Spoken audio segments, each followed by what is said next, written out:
Nous sommes avec Luciano Arcangeli, journaliste. Il vient de sortir un livre chez publier-un-livre.com, livre intitulé « Belgio, tu ne verras plus jamais le ciel ». Alors Luciano, pourquoi ce titre ? Parce que c'est d'abord Belgio, tu ne verras plus jamais le ciel. C'est la première phrase qu'un mineur a dit à mon père au moment où pour la première fois il est descendu dans la cage au fond, à moins de 1000 mètres sous terre. Il faut imaginer le bruit, la poussière, la chaleur de la mine. On est en 1955, c'est l'hiver. Donc c'est dans un paysage assez glauque, assez gris. Mon père arrive des Marches, qui est une région magnifique d'Italie, pleine de soleil, pleine de collines merveilleuses. Et puis il y a ce contraste qui se passe. Et cette première phrase qu'un ami mineur italien lui dit, « Attention, tu ne verras plus jamais le ciel ». Mais mon père, il a 19-20 ans, il n'a pas peur. Il vient ici pour travailler. Ça tombe bien, la Belgique a besoin de ses bras. Et il va travailler beaucoup. Il va travailler presque 16 ans de sa vie au fond. Jusqu'au jour où on va détecter la maladie du mineur, la silicose, et que le médecin de famille va décider d'interrompre immédiatement, inéluctablement, sa carrière de mineur. Nous sommes avec Luciano Arcangeli, journaliste. Il vient de sortir un livre intitulé « Belgio, tu ne verras plus jamais le ciel », paru chez publier-un-livre.com. Alors Luciano, c'est un témoignage écrit. C'est un témoignage important. Alors, il y a plein d'anecdotes, finalement, parce que c'est vrai que c'est un récit. Vous avez voulu que ce soit court.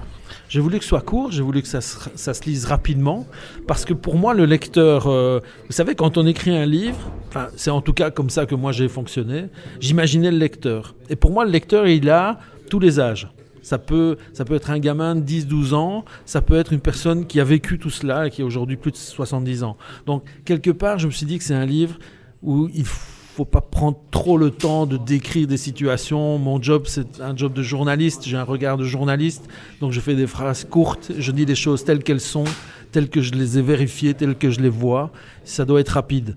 Et ça permet aussi, il y a plein de paragraphes dans ce bouquin. Ça permet de lire 2, 3, 4 paragraphes et puis de refermer le livre sans être pour autant perturbé par le déroulement de l'histoire. L'histoire, elle est là. Ce sont plein de petites anecdotes qui permettent aussi à des enseignants, parce que c'est quand même ma première cible. Ce livre, il est destiné aux enseignants qui veulent parler d'intégration dans leur classe, avec des élèves, confronter, susciter un débat. Ce livre, il est là pour ça. C'est plein d'anecdotes. Et je crois qu'on est entre 10 et 70 ans, il y a des anecdotes terribles, mais il y a des anecdotes assez rigolotes. Et donc, voilà, c'est l'histoire d'une vie, finalement. Dans notre vie de tous les jours, il y a des moments durs, terribles, des moments tristes, des moments de déchirure, mais il y a aussi des moments de bonheur et des moments où ça rigole, franchement.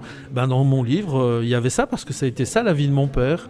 Il y a eu un peu tout ça, des moments très difficiles et des moments très gais. Nous sommes avec Luciano Arcangeli. Avec lui, on parle de son livre « Belgio, tu ne verras plus jamais le ciel », témoignage que l'on peut découvrir notamment sur publier-un-livre.com. Alors inévitablement, ce livre, à un moment donné, fait référence à la catastrophe du bois du Casier. Le papa, qu'est-ce qu'il a fait à ce moment ? Alors mon père, à ce moment-là, il travaille dans un autre charbonnage, mais il est déjà ce qu'on appelle caporione, c'est-à-dire chef porion. Il a déjà une équipe qu'il dirige d'hommes, et en même temps, comme tous les autres charbonnages de la région, les charbonnages envoyaient ces chefs d'équipe, ces porions, en formation à l'école de sauvetage de Marcinelle. Et donc mon père, à l'époque, a déjà reçu plusieurs cours de formation pour pouvoir utiliser le fameux appareil respiratoire qu'on appelle le dragueur. Et donc, il ne va pas descendre dans les jours qui vont suivre la catastrophe, parce que d'abord, il faut bien comprendre l'impact d'une telle catastrophe dans les autres charbonnages de la région. Les autres charbonnages ont demandé aux chefs d'équipe, et donc à mon père, de rassurer leurs propres hommes au fond. Donc mon père m'a souvent dit que les jours qui ont suivi la catastrophe, les Italiens des autres charbonnages n'étaient plus très chauds pour descendre, travailler dans les puits, aux Zonia, aux 17, aux Roton, dans les autres charbonnages. Et donc les porions, à la demande des patrons de charbonnage, ont eu cette mission. Première mission, rassurer tout le monde. Deuxième mission, vérifier la propre sécurité des charbonnages aux alentours. On est toujours en août 1956.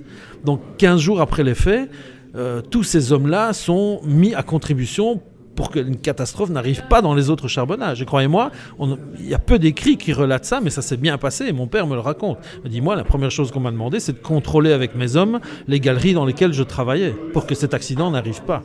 Parce que l'impact, il est énorme. Ensuite, l'école de sauvetage de Marcinelle va demander chaque fois à chaque charbonnage de la région d'envoyer des équipes de séporions qui sont habitués à travailler avec le dragueur, parce que malheureusement, il y a des tâches difficiles à réaliser au fond au bois du casier. C'est par exemple reconsolider les galeries, mais aussi remonter des corps qui sont dans un état évidemment qu'on peut imaginer. Mais il n'y a pas que ça, la vie du charbonnage doit continuer, il faut renettoyer le charbonnage, le relancer. Et voilà, mon père, il est venu au bois du casier, mais après la catastrophe. Nous sommes avec Luciano Arcangeli. Belgio, tu ne verras plus jamais le ciel. C'est son livre paru chez publier-un-livre.com. Luciano Arcangeli, journaliste. Alors, il y a plein d'anecdotes. On s'est rencontrés ici aux archives du bois du casier à un moment donné. Tu as eu l'occasion d'aller voir l'office des pensions. Tu as demandé les fiches de ton père. Il travaillait 364 jours en 62 ou 63. Oui, c'est une histoire incroyable. Il faut savoir que chaque mineur avait une fiche de travail et que les jours, ils avaient des jours de travail. En moyenne, un mineur travaillait quand même 250, 260 jours. Mais après, il prestait des heures supplémentaires, évidemment. C'était des heures qui payaient bien. Et puisqu'on était au fond, pourquoi pas faire 1 heure ou 2 ou 3 ou 4 en plus. Et ces heures étaient converties en jours pour ceux qui faisaient vraiment beaucoup d'heures supplémentaires, ce qui était le cas de mon père. Et donc, ma grande surprise un jour, c'est de me retrouver à l'office des pensions, à la section des archives. J'y allais pas du tout à l'époque pour écrire ce bouquin, j'y allais pour faire un reportage sur comment fonctionnait ce système d'archives. Et j'ai vu la dame qui triait les fiches, retrouver la fiche de mon père et devenir blanche. Parce qu'elle m'a dit, voilà, votre père, il a pendant 3 ans pratiquement travaillé tous les jours. Tous les jours. Donc ça, c'est un moment... Quand vous découvrez ça, que votre vie elle est installée, vous avez plus de 30 ans, que vous savez que votre père était un grand travailleur, mais que vous découvrez à quel point il a été un travailleur, c'est phénoménal. Je pense qu'il n'y a pas eu que mon père. Beaucoup d'ouvriers mineurs, belges ou italiens, n'ont pas eu peur de faire des heures sup, de travailler pour garantir un avenir à leurs enfants, garantir le fait de pouvoir payer des études à leurs enfants.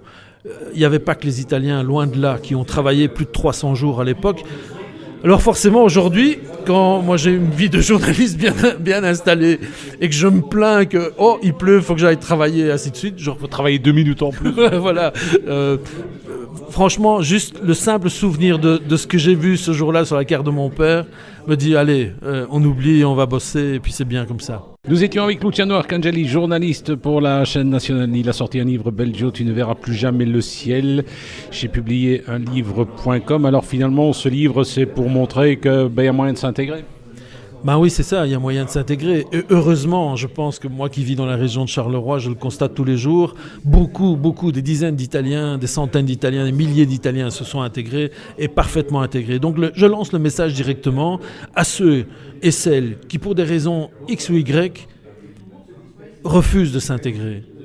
C'est stupide, c'est une erreur et il est temps que ça s'arrête parce que si on n'arrive pas ou qu'on ne veut pas s'intégrer, il faut prendre ses responsabilités et dire voilà, je vis dans un pays où je ne veux pas m'intégrer, est-ce que je dois encore continuer à vivre dans ce pays ? Moi, je pense que ça ne va pas, il faut prendre cette décision à un moment donné. Moi, j'ai la chance de vivre tout en étant toujours italien, dans un pays qui m'accueille, qui me respecte, qui me donne du travail, mais je respecte les gens qui m'accueillent, et Dieu sait si je peux participer à n'importe quel moment à l'évolution d'une vie sociale entre les deux communautés, à savoir les Belges et les Italiens. Mais je suis particulièrement heurté, vraiment heurté et fâché, quand je vois ou j'entends des plus jeunes qui ont aujourd'hui entre 15 et 25 ans dire « ouais, c'est un pays de merde, je ne veux pas m'intégrer ici ». Eh bien alors, prends ta décision et change d'air. Va là où ton bonheur sera, mais ne reste pas dans un pays pour en garder simplement des avantages. Ça me paraît être indélicat et surtout irrespectueux.